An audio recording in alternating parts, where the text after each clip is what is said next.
Siswa sekalian, berjumpa lagi dengan Bapak dalam media pembelajaran dalam bentuk video.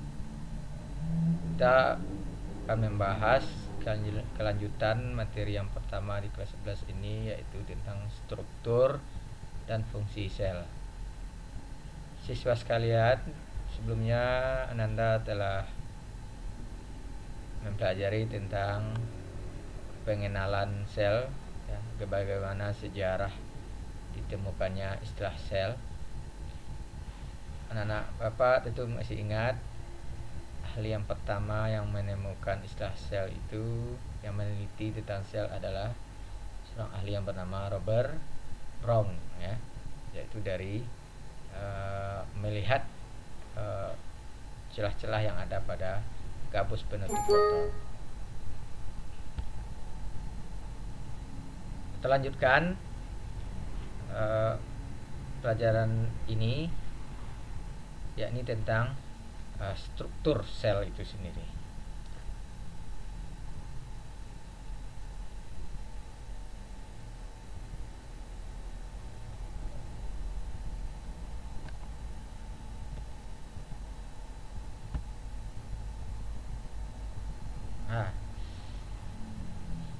Seperti yang Anda lihat di layar, tuntutan yang menjadi dasar Anda mempelajari sel ini yaitu menjelaskan komponen kimiawi penyusun sel, struktur, fungsi, dan proses yang berlangsung dalam sel sebagai unit terkecil kehidupan. Indikatornya, pertama, menjelaskan komponen kimiawi penyusun sel. Yang kedua, menjelaskan struktur dan fungsi sel. Yang ketiga, menjelaskan proses yang berlangsung dalam sel sebagai unit terkecil kehidupan. Jadi, Anda akan mempelajari tentang struktur, seperti apa itu sel sebenarnya. Nah, sel sebagai unit struktural, ya, seperti yang dijelaskan pada pertemuan sebelumnya, sel merupakan unit terkecil penyusun tubuh makhluk. Ini pengertian sederhana. Pengertian lengkapnya seperti yang dipelajari sebelumnya adalah sel merupakan unit penyusun tubuh makhluk hidup yang telah mampu melakukan fungsi-fungsi kehidupan. Nah, di mana posisi atau letak sel itu? Nah, seperti gambar atau foto yang Anda lihat di layar, itu ada foto-foto dari makhluk hidup. Ada manusia, hewan-hewan, dan tumbuhan. Kesemuanya itu dibangun oleh sel. Nah, jadi bagian terkecil dari makhluk hidup itu semua itu disebut dengan sel. Begitu juga pada makhluk hidup yang uniseluler seperti bakteri, ya, ini gambar bakteri. Ini amoeba, ya, juga dibangun oleh sel. Hanya saja sel pembangunnya hanya satu sel.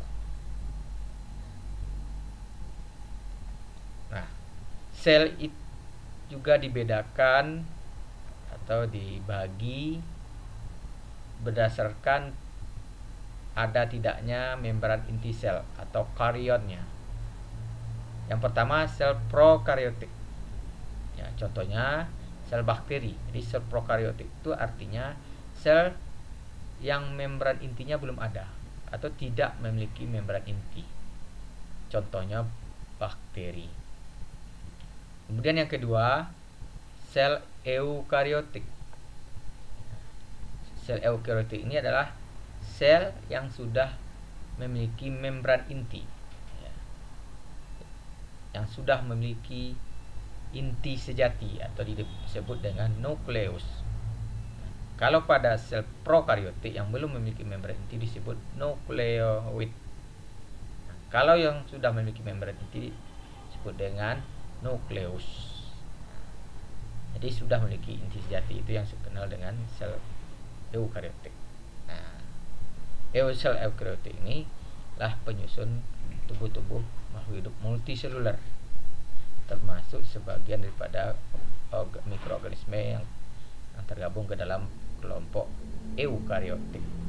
Nah, Anda masih ingat pelajaran kelas 10 kelompok eukariotik ya, seperti misalnya protozoa ya, yang terbagi beberapa kelompok ya, ada euglena, ada rhizopoda, ada flagellata, ada protozoa.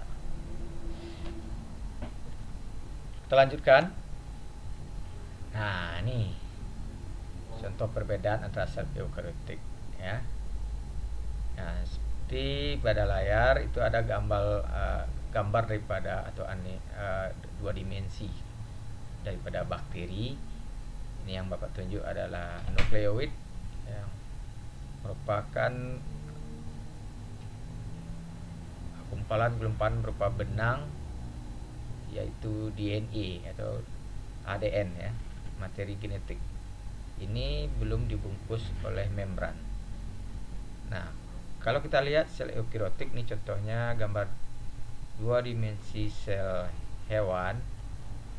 Ini terdapat inti sel ya, yang warna putih ini menunjukkan nih membran sel. Membran inti ya. Nah, di dalamnya baru terdapat anak inti ya, yang mengandung materi genetik yaitu DNA. Nah, inilah perbedaan antara sel prokaryotik dengan sel eukaryotik. Lanjut, ya, kita lanjut lebih dalam lagi komponen penyusun sel.